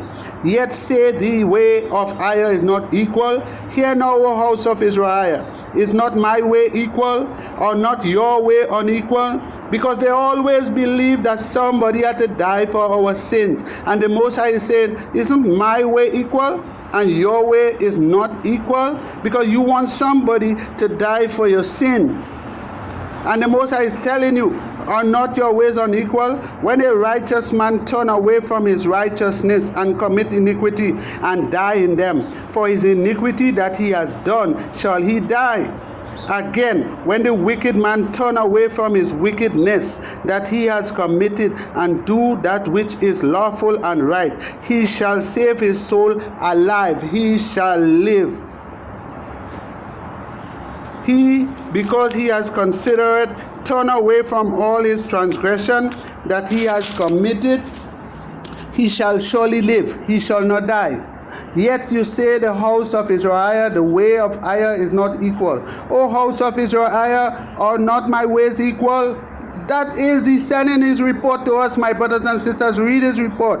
Are not your ways unequal? Therefore I will judge you, O house of EZER-IAH, every one according to your ways, says IAH, your Redeemer. Repent, turn yourselves from all your transgression, so iniquity shall not be in you. Cast away from you all your transgression, whereby you have transgressed, and make you a new heart, a new spirit. For why will you die, O house of EZER-IAH? For IAH have no pleasure in the death of him that died, says IAH, our Redeemer. Turn yourselves and live. I didn't say nobody go die for you. No one could die for your sin. You have to turn away from your sin and live. Turn away from your sin and live. And then he go on. You continue to read the report. I just will look for a few passages to read to you. But I want you to read the report. I want you to read the report. He tell you in all what your ancestors did. He is telling you not to do them. He's telling you not to do them. Here again, in chapter 20, he has given you his name here again. In chapter 20, let's read from verse 48. And all flesh shall see that IAH have kindled it. It shall not be quenched. Then said Ezekiel, IAH, they say of me, don't he not speak parables? He's saying to IAH, they're saying of me that what I'm speaking is parable. They're saying what you speak is parable. So when you say something, that doesn't mean it will happen in that way. It could be happening another way. It's parable. And the Most High is saying to him, that's what he said to the Most High. Here he called his name and telling him what the people are saying. Then we go on to take off the crown. And then how you could take the crown off of EZER-IAH. And that's verse, you go to 22. Say thou, says IAH, the city sinner, and the blood, how they pour the blood.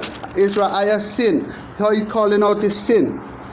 The unclean land, he gave them a parable of the two daughters, and the judgment of the nation, how he go judge the nations.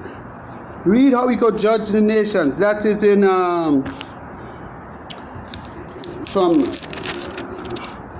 from 23, and how you could judge them. Continue to read the report, my brother and sister. Continue to read the report. You give them later about the boiling pot, Ezekiel the signs. You go on telling them the trouble of Tyrus, the Amorites, what you go do to the nations that are wrong them, how you go destroy the city days. He's telling them, giving them his report. He's giving them his report. The destruction is coming. The message of Egypt. How Egypt would be desolate. 29. Continue to read your report. Go on. Go on to read your report. The whole of Ezekiel is your report. What he will do to Syria. What he will do to Egypt. The warnings he sent to Egypt. Then he gave us about the warning of the trumpet. How he gonna blow the trumpet. Come unto me, saying, Son of man. Read the report. That's your report. That's your servant that brings your report to you. Ezekiel is your suffering servant. Then he go in Ezekiel. He reach in chapter 34. He's still speaking. That's where he condemning the shepherds, the pastors, and the preachers today.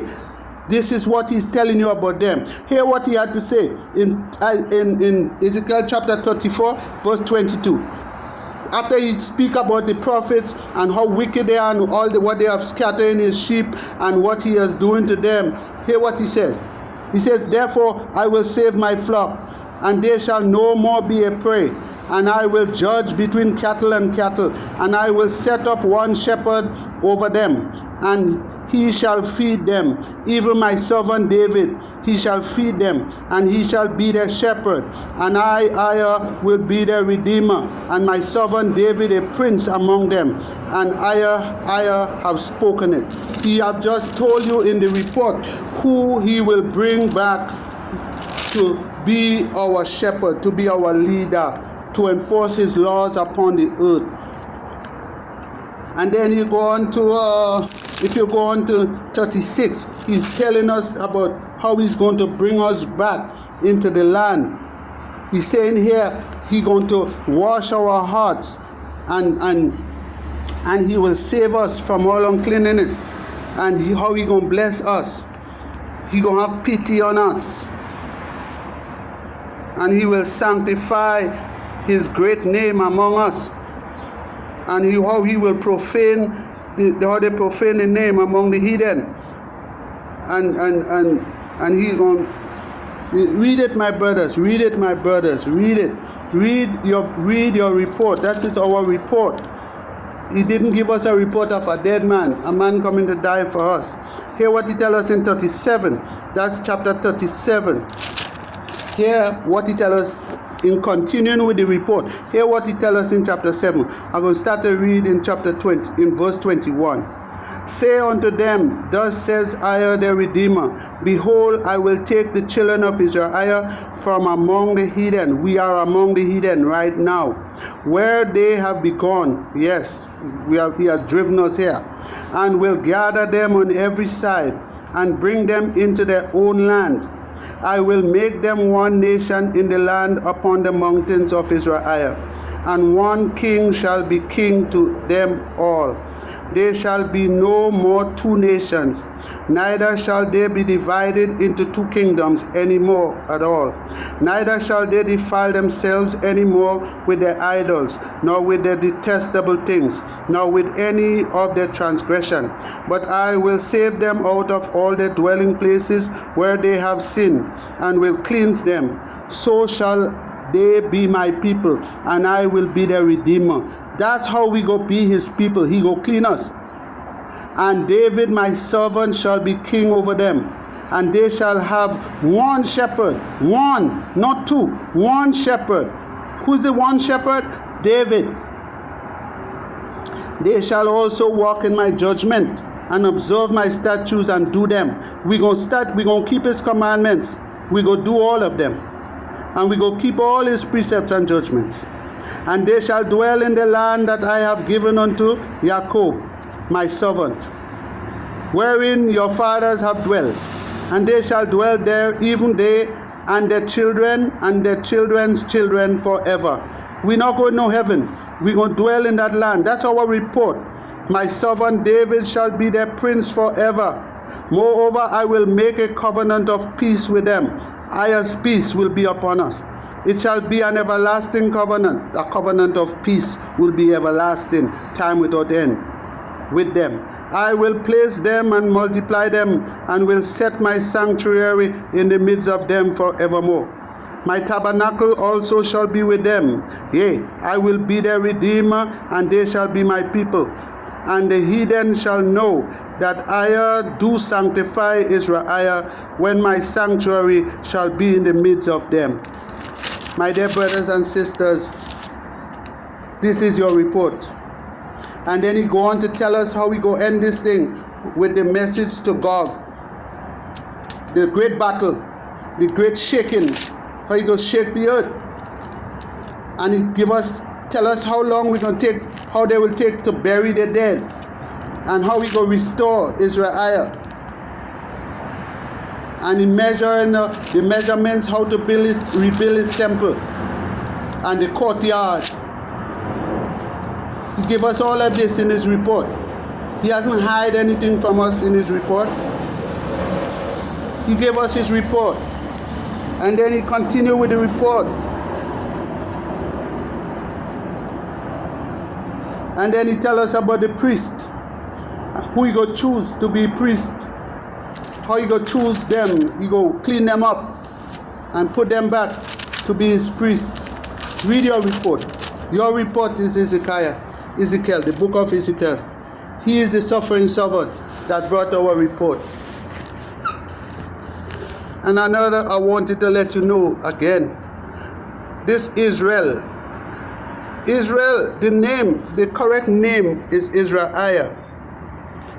When the children of EZER-IAH was in the land of Babylon, they removed Ayah's name from their name and put the L. Remember, they take great counsel together to destroy us from being a nation, so that his name will not be. So we have to know, we have to use the correct words. We have to take the word Lord out of our book. We have to take the word God out of our book. Jehovah out of our book. Yahweh out of our book. There are names from Babylon that came through the Talmud, the Babylonian Talmud, the very book that the Jewish people are using. We must know by now that we are not Jews. We are Israelites.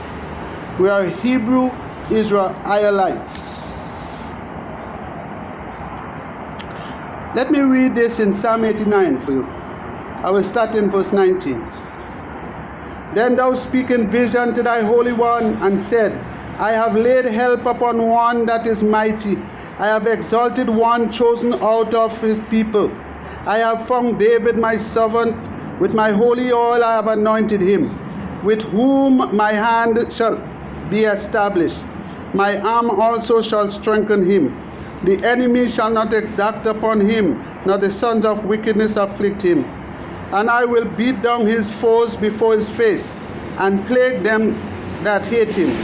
But my faithfulness and my mercy shall be with him, and my name shall his horn, in my name his horn shall be exalted, his power. I will set his hand also in the sea, and his right hand in the river. He shall cry out to me, he shall cry out to Ayah, you are my Father, you are my Redeemer, you are my rock, you are my Savior. Also, Ayah will make him his firstborn, higher than the kings of the earth. And his mercy will keep for him forevermore, and his covenant shall stand fast with him. His seeds also will he will make to endure forever, and his throne as the days of heaven. If his children, and go on to talk about what his children will do, but his throne will be forever. And he has made a covenant with David, the same one I've just shown you in our report, whom he promised he will raise up unto us. He will be our shepherd. My dear brothers and sisters,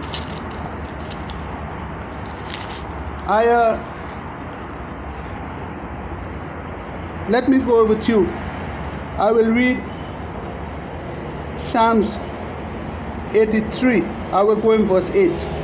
Hear, O my people, and I will testify unto you, O EZER-IAH, if you will hearken unto Ayah, there shall no strange mighty one be in you, neither shalt thou worship any strange mighty one. Ayah is your Redeemer, your Savior. He is the one who brought you out of the land of Egypt. Open your mouth wide, and he will fill it, just like he did with our watchman. He opened his mouth and he put the scroll in it.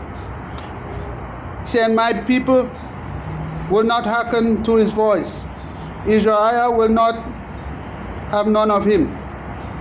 No, my people, turn to Ayah. Turn to Ayah. Let me read Psalms 83. What I read from you was Psalm 81.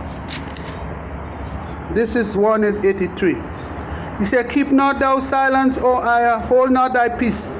Be not silent, O Ayah, for lo, your enemies has made an agreement. They that hate you have lifted up their head. They have taken crafty counsels against your people, and consulted against your holy ones. They have said, come and let them cut off us from being a nation, that your name, EZER-IAH, may be no more in remembrance. My dear brothers and sisters, they have consulted together with one consent. They are confederate against IAH. That's why they remove his name. They remove his name from EZER-IAH. They remove IAH and put El. They hate the Most High. And now he's telling you, they have consulted together with one consent.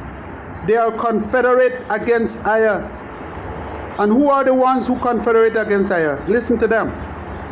The tabernacle, which means the powers of Edom, the Ishmaelites, Moab and the Hagareans, Gibal and Ammon, and Amalek, the Philistines, with the inhabitants of Tyre. Ashur also is joined with them. They have gotten together with the children of Lot.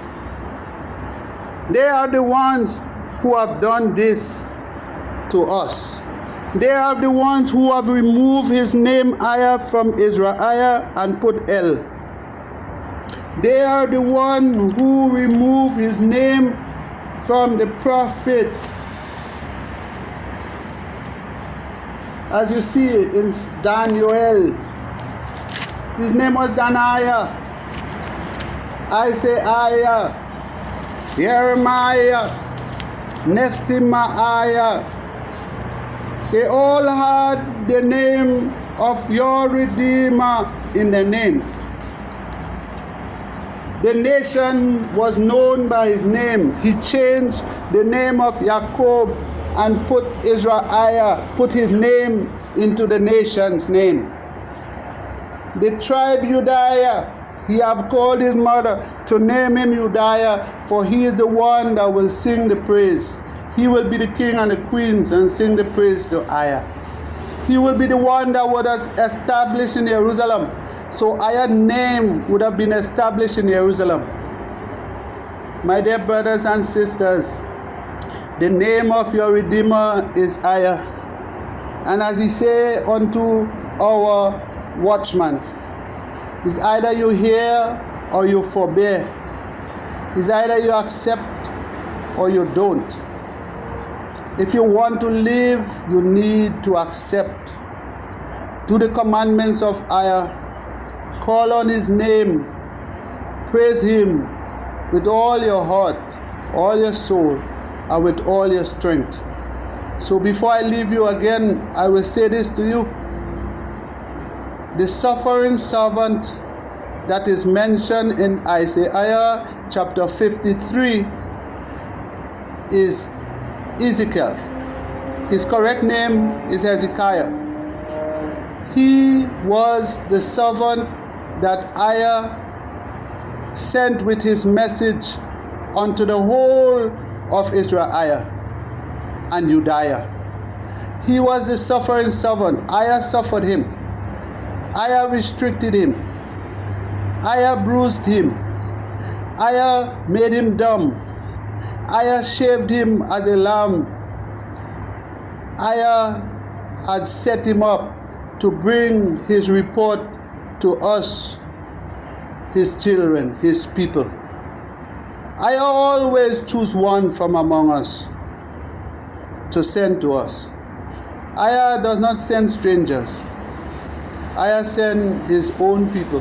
He chooses one from his own people, as he have chosen David, who he will raise up to be our shepherd. David is the Messiah of IAH. The word Messiah means anointed. David was the one that was anointed. And again, Isaiah 53 is not speaking of someone who is dead. Isaiah 53 is not talking about someone who is sent that would be killed. Isaiah 53 is not talking about one who has shed blood for us.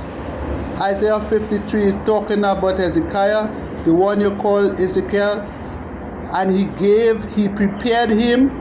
He came down from heaven and visited him He spoke to him and called him the Son of Man. And he directed him to bring unto us his report. We see that he lifted him up in the spirit and brought him in the midst of the captives. We see again he lifted him up by the lock of his hair and bring him among his people. He was the suffering servant. My dear people, I hope you will read Isaiah 53. Read it carefully. And then go in Ezekiel and read the book of Ezekiel. This is the report. This is what I wanted to say to us. And he has shown us in Ezekiel the whole book. Read the whole book, my dear brothers and sisters, and teach it to your brother and your sisters. Teach it to everyone. May I bless you. May I keep you as we thank him and glorify him for his Holy Spirit. Praise be to Allah. Praise be to Allah. Praise be to Allah. Allah is great. Allah is great. Allah, your name is excellent in all the earth. I thank you. I thank you, Allah, for everything. I thank you, Allah, for everything. Praise be to Allah. Praise be to Allah.